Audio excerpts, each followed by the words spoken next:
Bonjour les sixièmes. Voilà, je pense qu'on va fonctionner de manière différente à partir de maintenant. C'est-à-dire que je vous répondrai par vidéo, d'accord? Donc pour bien commencer, vous prenez la feuille des questions. Donc là, je vais vous répondre aux questions. Enfin, pardon, je vais répondre aux questions que je vous ai posées sur le loup et l'agneau, d'accord? Donc qui datent de la dernière fois qu'on s'est vu. Je vous avais juste distribué le texte, sinon vous l'avez dans votre recueil. Et je vous l'avais mis, je crois, sur École Directe. Donc vous prenez avec vous le texte du loup et l'agneau, votre feuille de questions et la feuille de réponse que vous avez normalement rédigée, si vous avez bien fait le travail. Alors, on n'avait pas du tout le temps d'en parler en cours. Le principe des fables, hein, on avait juste fait le contexte culturel avec le 17e. Vous avez donc la fable n'est pas compliquée en soi à comprendre. Par contre, vous avez certains mots de vocabulaire qui vont peut-être vous poser problème, d'accord? Dans ces cas-là, vous n'hésitez pas, bon, ça vous fait travailler votre autonomie, c'est très bien. Vous n'hésitez pas à chercher dans un dictionnaire, à demander aux adultes qui sont avec vous, d'accord? Mais il faut d'abord que tous les mots, tout le sens des mots soit clarifié.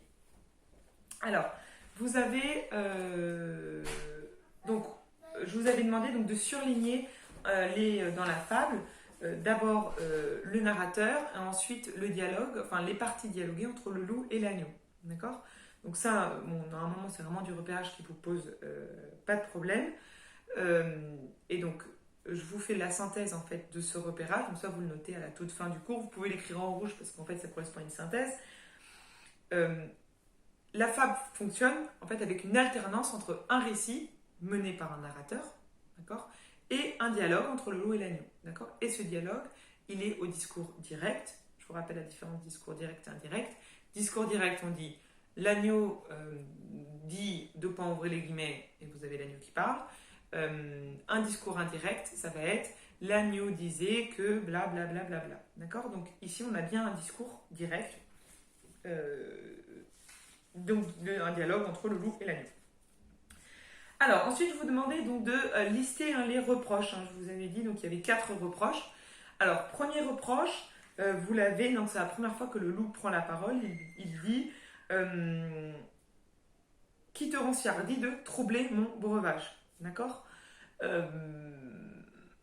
Alors pour bien comprendre, donc ça c'est votre premier reproche. Que lui répond l'agneau? Tout simplement que c'est pas possible parce que il dit je me vas désaltérant dans le courant, plus de 20 pas en dessous d'elle. D'accord. Donc je vous montre dans ce livre, qui est un livre pour enfants, mais qui est assez bien fait. On fait avec ce qu'on a. Donc si vous regardez bien, en fait, là vous avez vraiment la situation exacte du loup et de l'agneau. D'accord. C'est-à-dire que vous avez le loup qui est au-dessus et l'agneau qui est en dessous. D'accord. le, comment dire, le courant qui passe d'un bout à l'autre. Et surtout, ce qui est important, c'est que le loup est bien au-dessus. Ça veut dire que s'il y en a bien un qui trouble le breuvage de l'autre, c'est bien le loup et non l'agneau. D'accord. C'est vraiment tout l'argument de l'agneau de dire logiquement, c'est pas possible puisque l'eau coule de haut en bas. Donc c'est celui qui est en haut de la source qui trouble l'eau de celui qui est en bas. Alors le verbe troubler ici est à prendre au sens propre, d'accord. Quand on dit de l'eau trouble, vous voyez quand vous vous promenez en montagne et que vous êtes près d'une source, vous avez l'eau claire, elle est transparente. Si vous mettez un pied ou une main dans l'eau et que vous agitez votre main, vous voyez bien que l'eau se trouble. En fait, tout simplement, le sable remonte, d'accord. Donc, c'est vraiment le verbe troubler est vraiment à prendre dans ce sens-là. Donc, premier reproche fait à l'agneau par le loup, tu troubles mon breuvage. L'agneau lui répond. Il lui répond que, en fait, tout simplement, ce n'est pas possible puisqu'il est en dessous de lui. On verra comment lui répond l'agneau, hein, mais je vous le fais pour bien que vous compreniez l'argumentation. Le deuxième reproche du loup, donc tu la trompes, repris cette bête cruelle, et je sais que de moi tu médis l'an passé. D'accord. Donc là, vous avez un déplacement de l'accusation. Deuxième reproche, tu médis l'an passé. Verbe médire, c'est étymologiquement médire, c'est mal dire, mal parler de quelqu'un. D'accord. Deuxième reproche, tu médis l'an passé. De la même façon, l'agneau lui répond de façon extrêmement logique que c'est pas possible puisqu'il n'était pas né. D'accord. Troisième reproche du loup, si ce n'est toi, c'est donc ton frère. Donc, finalement, le reproche, c'est quoi? C'est d'avoir un frère qui a médit de lui l'an passé. D'accord? Vous voyez que l'argumentation se fait de plus en plus confuse. Quatrième reproche, puisque l'agneau lui dit ça ne peut pas être mon frère, je n'en ai point. Quatrième reproche, si ce n'est toi, c'est donc quelqu'un des tiens, car vous ne m'épargnez guère, vous, vos bergers et vos chiens. D'accord? Donc le reproche, c'est de connaître des gens qui, de manière générale, n'aiment pas le loup. D'accord? Et là, vous voyez, donc là, pareil, vous avez bien mis les 4 reproches, donc je répète pour que ce soit bien clair pour vous. Premier reproche, de troubler son breuvage. Deuxième reproche, de médire de lui l'an passé. Troisième reproche, d'avoir un frère qui a médit de lui l'an passé. Quatrième reproche, de connaître des gens qui, dans le fond, ne l'aiment pas. D'accord? Et vous voyez bien, en fait, la progression de l'argumentation qui se fait de plus en plus trouble. C'est-à-dire que le premier reproche se fait sur une situation donnée. D'accord? Il accuse l'agneau qui est en face de lui de troubler l'eau qui est entre les deux. D'accord? Et plus l'agneau va répondre de façon logique en disant c'est pas possible, moi je suis situé en dessous de la source, c'est pas possible, je n'étais pas né, c'est pas possible, je n'ai pas de frère, plus le loup va avoir en fait une argumentation complètement confuse et surtout de plus en plus généralisante et de moins en moins précise. D'accord? C'est ce qui fait qu'on s'éloigne de plus en plus, puisque le dernier reproche, et c'est quand même sur ça que le loup va manger l'agneau, c'est le fait de connaître des gens qui ne l'aiment pas. D'accord? J'espère que vous avez conscience que c'est quand même un peu léger comme argument, surtout pour finir par le manger. Donc, qui du loup ou de l'agneau a raison? Ça, c'était donc la deuxième question que je vous posais. Bien évidemment, hein, c'est l'agneau qui a raison. Vous regardez bien la différence en fait de ton entre le loup et l'agneau. Le loup parle avec des phrases courtes, d'accord? Tu la troubles. Si ce n'est toi, c'est donc ton frère. D'accord? Des phrases extrêmement courtes, en fait, qui montrent presque la bêtise hein, du loup et la violence. C'est que le loup n'est pas une bête qui réfléchit et qui sait s'exprimer. D'accord? Elle est beaucoup trop directe. Alors que si vous regardez comment s'exprime l'agneau, ces phrases, quand le loup lui laisse le temps de parler, sont beaucoup plus longues parce qu'il a un discours raisonné. D'accord? Si vous regardez bien, il a aussi des mots qui indiquent qu'on est dans un discours logique. Je me vas désaltérant dans le courant, plus de 20 pas au-dessous d'elle. Donc là, il donne un argument concret et précis, hein, ancré dans la réalité. Les 20 pas en dessous d'elle. Je n'ai pas précisé, hein, c'est une unité de mesure. Hein, ça, j'espère que c'était clair pour vous. C'est comme si nous, on disait plus de 20 mètres hein, en dessous du loup. Et que par conséquent, là, vous avez votre locution adverbiale par conséquent, hein, qui montre bien qu'on a un discours qui est logique. Je n'ai plus trouvé sa boisson. Vous avez repéré aussi l'argumentation du loup, comment elle se déroule. C'est-à-dire que quand la première fois, vous avez le premier reproche du loup, tu troubles mon breuvage, et l'agneau qui lui dit c'est pas possible parce que concrètement je suis en dessous, que lui répond le loup? Tu la troubles. C'est-à-dire qu'en fait, il ne fait que répéter le premier argument. D'accord? Là aussi, La Fontaine montre la bêtise du loup, hein, et on verra à travers le loup qui est ce qu'il dénonce. La bêtise du loup qui, devant une argumentation logique, en fait, ne peut que du coup répéter son accusation ou décaler le problème. D'accord? Puisqu'en fait, en toute logique, la fable aurait dû s'arrêter au début. D'accord? Si le loup était de bonne foi, l'agneau lui dit tu t'es trompé, en fait, c'est pas possible que je trouble ton eau. Fin de l'accusation. L'accusation est tombée, il n'y a plus rien. Mais le loup va déplacer cette accusation, puisqu'on vous le dit au début, hein, l'auteur vous le dit, un loup sur un qui cherchait aventure. D'accord? Donc finalement, le loup, son problème, c'est pas l'eau qui est troublée, c'est que depuis le début, en fait, il veut finir par manger l'agneau, histoire, alors, ou soit il a faim, cherchait aventure, ça vous donne aussi plus l'impression que tout simplement le loup s'ennuie et qu'il n'a qu'une envie, en fait, c'est d'embêter l'agneau, et que ça se termine mal pour lui. Ça, c'est donc pour, je clôt la réponse, qui du loup ou de l'agneau a raison. Ensuite, je vous demandais donc quelle est la moralité. Alors ça, normalement, on en avait déjà parlé un peu en classe. Est-ce que les fables de La Fontaine sont toutes morales? On avait vu que non. Ici, vous avez un bel exemple. Déjà, de manière générale, vous avez la morale qui est située à la fin du texte. Ici, elle est donnée au début. Est-ce que c'est une morale? Est-ce que vous pouvez éduquer vos enfants en disant la raison du plus fort est toujours la meilleure? Non. Enfin, vous pouvez leur dire, mais c'est pas une morale, c'est pas une règle de conduite. Par contre, c'est tout simplement un constat. D'accord? Vous repérez aussi, petite révision du début d'année, l'emploi du présent de vérité générale. La raison du plus fort est, de manière générale, toujours la meilleure. D'accord? Donc ici, c'est pas une fable qui nous donne une moralité, c'est une fable qui nous donne une illustration d'un constat. D'accord? Est-ce que ça veut dire que Jean La Fontaine est du côté des forts? Absolument pas. D'accord? Puisque vous voyez bien que ici, en fait, le loup, même si c'est lui, entre guillemets, qui gagne, puisqu'il finit par le manger, il est quand même décrit ici comme étant bête et méchant. D'accord? Le fait qu'il répète ses accusations, le fait qu'il parle beaucoup moins bien que l'agneau, qui fait des belles phrases, qui utilise des arguments. Bien évidemment, La Fontaine ne se situe pas du côté du fort, mais il porte un constat. Ensuite, je vous demandais relever toutes les expressions qui désignent le loup. Donc vous avez relevé les périphrases. Hein, vous vous rappelez, les périphrases, ce sont des figures de style qui vous permettent de parler du loup. On les a utilisées en atelier d'écriture. Je vous disais, au lieu de dire le loup, vous pouvez parler de l'animal au croc blanc ou, je sais pas, du prédateur, des agneaux, des choses comme ça. Donc ici, vous avez dit cet animal plein de rage, d'accord? C'est la première expression. Et deuxièmement, repris cette bête cruelle, d'accord? Donc c'est bien évidemment entre le plein de rage et cette bête cruelle, qu'est-ce que ça met en avant? La violence du loup, son côté arbitraire, d'accord? Qui va se retrouver après dans la façon dont il argumente.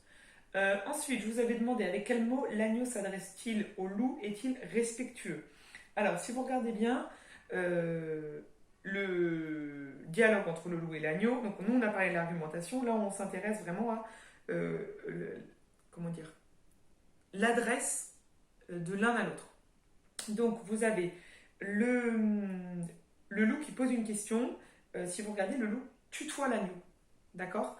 Quand il lui dit qui te rend si hardi de troubler mon breuvage, c'est le loup qui instaure un dialogue où il le tutoie d'emblée. Comment lui répond l'agneau? Par une apostrophe, sire, virgule, d'accord, que votre majesté ne se mette pas en colère. Donc, premièrement, vous avez votre apostrophe en début de vers qui montre un titre de noblesse. Donc, il s'adresse à lui de façon infiniment plus respectueuse que le loup qui le tutoie tout de suite. Et ensuite, le vouvoiement, que votre majesté, mais plutôt... le vouvoiement.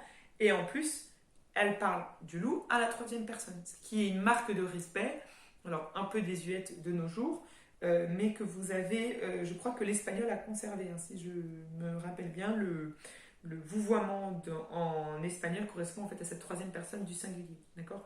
Que votre majesté ne se mette pas en colère, mais plutôt qu'elle considère. Elle ne lui dit pas, mais regarde, je suis en dessous de toi, donc je ne peux pas troubler ton eau. C'est que votre majesté considère. Donc l'agneau, et elle parle de lui en disant bien évidemment votre majesté. Donc les apostrophes avec le titre de noblesse, sire et majesté. La troisième personne, qu'on appelle la troisième personne de déférence, et le vouvoiement. D'accord? Et en opposition au tutoiement brutal que le loup emploie pour l'agneau. Quel personnage le loup peut-il représenter à l'époque de La Fontaine? Alors là, je ne vous demande pas d'avoir bien évidemment des connaissances historiques extrêmement précises sur le XVIIe. On avait quand même replacé dans son contexte en disant que on était à la cour de Louis XIV. Bien évidemment, de manière générale, ça va être le courtisan, et surtout le courtisan qui a du pouvoir. D'accord? Donc je rappelle, le courtisan, c'est celui qui vit à la cour à Versailles autour de Louis XIV. De manière beaucoup plus générale, c'est tout simplement celui qui est fort, d'accord? Alors dans la nature, ça va être l'animal qui a des crocs parce que par rapport à l'agneau, il va être plus fort.